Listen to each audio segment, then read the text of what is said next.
और ऐसे में राजीव अब आज से एक अलग पिच पर यहाँ पर दिल्ली की जंग हमें जाती हुई नजर आएंगी। बटेंगे तो कटेंगे पोस्टर तो करावल नगर में अब से पहले ही नजर आने लगे हैं। अब योगी आदित्यनाथ की एंट्री हो जाएगी तो हिंदुत्व सनातन संस्कृति पर एक बार फिर अपने उसी एग्रेसिव मोड में नजर आएंगे योगी आदित्यनाथ। हालांकि अपने हिंदुत्व के पिच पर पहले ही उनकी काट निकाल चुकी आम आदमी पार्टी। केजरीवाल अपने आप को हनुमान भक्त बताते हैं, पुजारियों ग्रंथियों के लिए सम्मान राशि की घोषणा करते हैं। तो यानी अब दिल्ली की जंग एक अलग लेवल पर दिखेगी। और यहां पर जोर किसका दिखेगा, बटेंगे कटेंगे या फिर वहीं गारंटीज नजर आएंगी?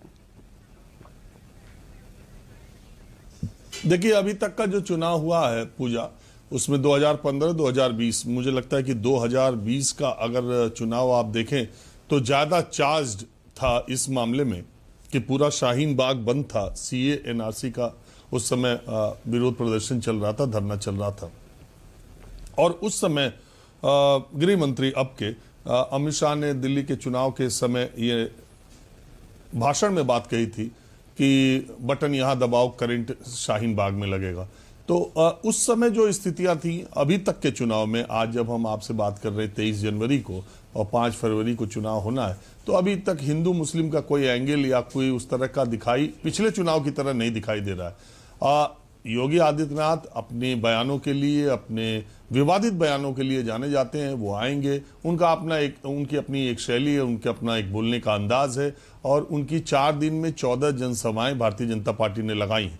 देखिए, पूरे देश में प्रधानमंत्री मोदी के बाद या कहिए उनके बराबर जनसभाओं में, चुनाव में अगर किसी आदमी की डिमांड रहती है तो वो योगी आदित्यनाथ हैं। योगी आदित्यनाथ की पीआर टीम भी ये बताने में नतीजों के बाद बहुत तेज रहती है कि कहां कहां वो गए और कहां कहां भारतीय जनता पार्टी को जीत मिली। भले ही वो उत्तर प्रदेश के लोकसभा चुनाव में भारतीय जनता पार्टी का सबसे खराब प्रदर्शन पिछले 3 चुनाव में रहा हो, लेकिन दूसरे राज्यों में जाते हैं तो ये बात आती। योगी आदित्यनाथ कई दृष्टिकोण से मुझे लगता है कि वो भारतीय जनता पार्टी के लिए दिल्ली में मुफीद हैं। पहला ये है, अगर आप उनकी रैलियों को देखें जहां जहां सीटों पर लगाया जा रहा है, थोड़ी मैं उसके बारे में आपको जानकारी दे दूं। किराड़ी में, करोल बाग में और जनकपुरी में। किराड़ी के जो उनके भारतीय जनता पार्टी के उम्मीदवार पहले थे अनिल झा, वो बहुत मजबूत कैंडिडेट थे बीजेपी के और वो विधायक भी वहां से रहे थे।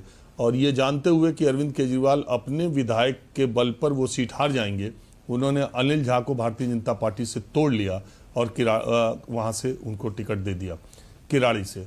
अब भारतीय जनता पार्टी ने वहां से बजरंग शुक्ला, जो भारतीय जनता पार्टी के कार्यकर्ता है, उनको टिकट दिया है और वो सुल्तानपुर के रहने वाले उत्तर प्रदेश के। और दूसरी बात यह है कि वहां पर पूर्वांचलियों का वोट, यानी उत्तर प्रदेश और बिहार का वोट बहुत ज्यादा है किराड़ी में, और इसलिए पहली जनसभा वहां लगाई गई है।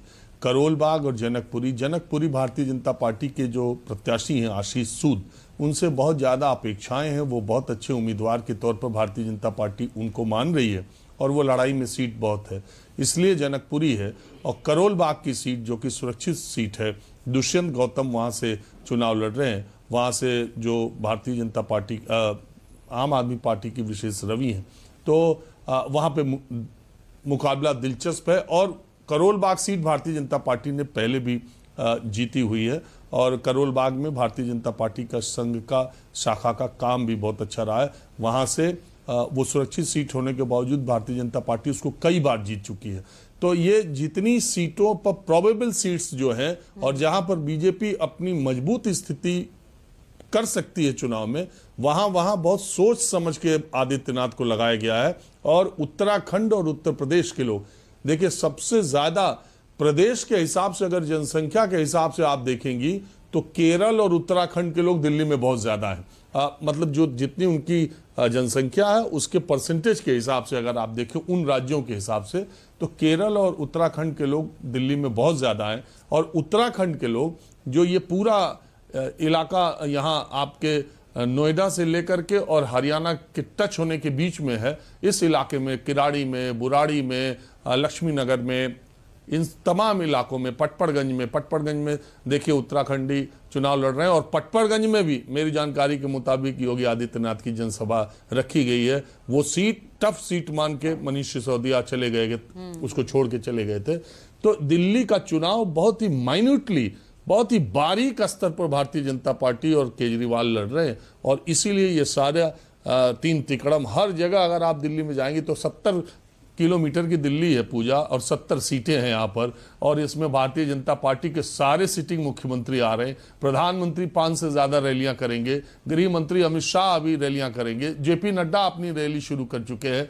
और योगी अरविंद केजरीवाल ने इसको जिस तरह से पिछले 10 वर्षों में अपना अभेद्य किला बना रखा है, बीजेपी इसमें इस बार सेंधमारी की पूरी तैयारी कर रही है। बिल्कुल, सेंधमारी की तैयारी है। वो 27 साल का सूखा, जो वनवास जो झेल रही है बीजेपी, क्या योगी आदित्यनाथ उस अभेद्य किले में सेंध लगा पाएंगे केजरीवाल के? ये बड़ा सवाल है।